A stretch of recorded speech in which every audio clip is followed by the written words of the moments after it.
ఇప్పుడు బూతులు తిట్టాలనుకో, కోపం వచ్చింది. ఒకరి మీద ఒకరికి కోపం వచ్చిందంటే పర్సనల్‌గా ఫోన్ చేసుకొని తిట్టుకోవచ్చు కదా!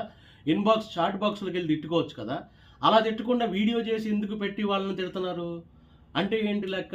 ఈ వీడియో చేస్తే తిట్లకి ఎక్కువ మంది చూస్తారు.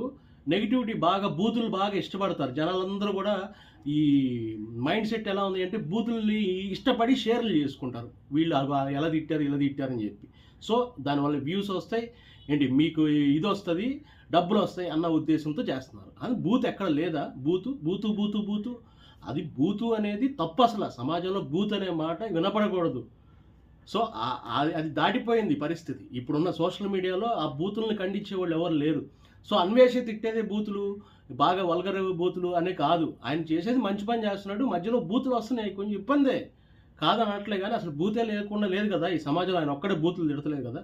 సో, పాజిటివ్‌గా ఉండే వాళ్ళకి మాత్రం